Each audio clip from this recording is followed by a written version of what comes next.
Hey, hey, hey. Time for another out of this world story from our space. Ex-wife, 33 female, won't stop trying to contact me, and it's messing me up. It has been over 6 months since D-Day, 5 months since divorce, and I still need some advice. I do not have enough time to tell my full story, but here's what I can tell you. Married 5 years, had a great bond, we had made the choice to not have kids until we were both 35. I pretty much caught her in the act with her affair partner in her bedroom.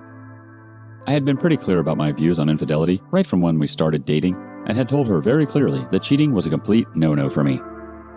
I stayed calm throughout the entire ordeal. I asked her to get dressed. I called up her elder sister, who lived in a nearby town, and asked her to pick up my wife. I blocked her on all platforms, and talked to my lawyer about the divorce proceedings. They drove back to my house the next day, and she immediately threw herself onto me and started crying profusely. She wanted me to give her a chance to explain herself.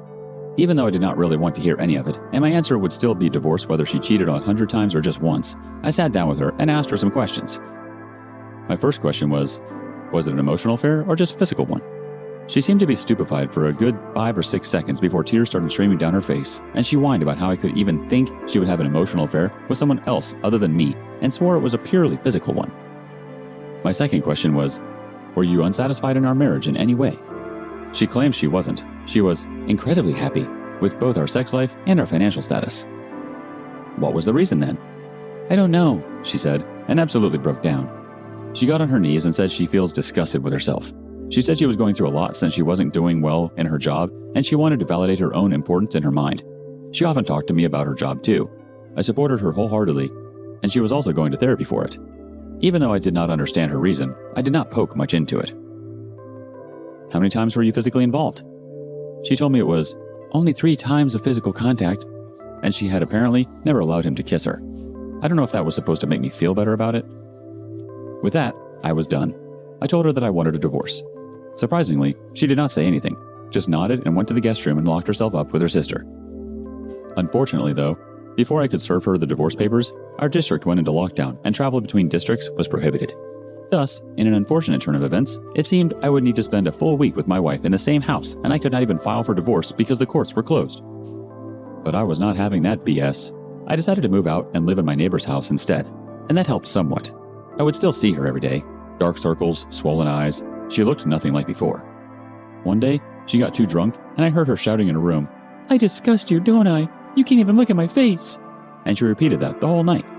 Another day, I bumped into her talking to someone on the phone in the footpath in the front of our house, and she immediately started freaking out and screamed, "I was not talking to him, I promise. It was just my colleague from work."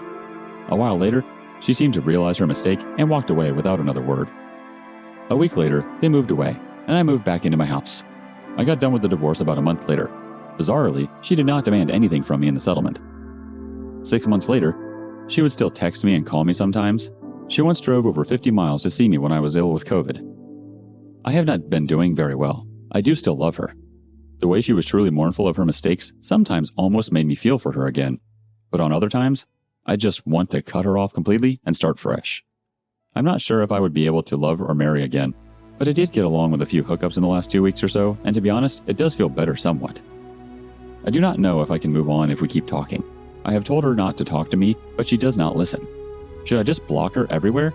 I really do not want to hurt her, but she has not left me any option. What should I do? Let's check in with some comments before the update. Throwaway Bear 61 says, "It is to your credit that you do not want to hurt her. That indicates that you are a good person. But she hurt you badly and she destroyed her marriage and lied to you and betrayed you. You need to burn her to everyone and shut her down on everything and block her everywhere. She made the bed, now it's time for her to lie in it."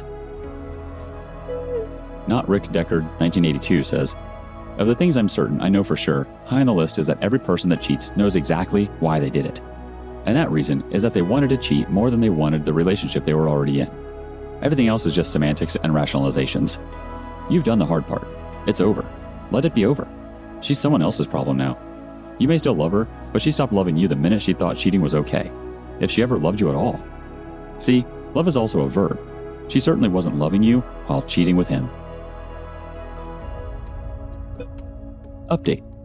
So I did exactly what I had intended to do. I called her up and told her that I wished to go completely no contact for a few months. For a few seconds, I heard nothing on her end, long enough for me to ask if she even heard me.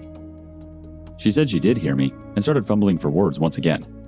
I explained to her that it was not any fault of her. It was just me that was finding it difficult to move on with my life if we kept talking. She said she understood and promised not to contact me. Before hanging up, she asked me if I was planning on completely cutting her off. I bluntly told her that I was not planning to do so at the moment, but I might change my decision in the future. She told me it was all right, that I deserved to do whatever I needed to get over it, and told me that she would try to find a new job during these months. With that, I bid her farewell and proceeded to block her on all platforms. A few hours later, her sister called me up. She had told me I had made a good decision, especially since ex-wife needed this no-contact period too. She only did a part-time job, hardly ever went out, and spent the entire day going through old pictures. Thus, at least for the moment, I feel like I have made a good decision. A lot of people have messaged me asking me several questions that were left untouched in the original post. Here, I would like to clear out some. How long has the affair been going on? According to her, they first had sex when she went on a work-related trip to another city, which was about 1 month before D-Day. Now, she claims there was no sexual tension between them before this trip, but on the other hand, they had been working together in the same office for about 3 months, so I really can't tell if she's lying. 2. How did you behave in the days before D-Day and immediately after it? In the few weeks before D-Day, when her affair was ongoing, I did not really notice anything out of the ordinary. I am generally a very perceptive individual. The usual signs of an affair, such as increased conflict, anger, blaming, trying to keep one's phone close by at all times. I did not notice any of it with her. In fact, she only grew quieter every day. I figured it was because of the problems she was facing in work and had a good talk with her. She hugged my chest and cried for several minutes, and I did my best in comforting her. We also had a lot of sex that week, as we usually did every week. I feel kind of embarrassed saying this, but we did a role play of her as a criminal and me as a policeman who caught her and then had forceful sex with her. It was her idea. In hindsight, it does not make some kind of sense now, though it kinda F's me up. Apart from that, I noticed nothing out of the ordinary. On the day of discovery, she was dazed throughout the ordeal. It seemed her brain was switched off.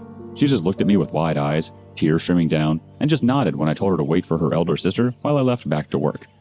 Later, sister-in-law later called me up to tell me that ex-wife was nowhere to be found.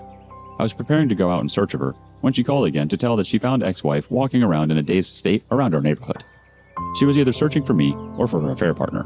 I don't know which. In her sister's house, she apparently also tried to harm herself physically, but then calmed down and had some rest. 3. Is she still talking to her affair partner?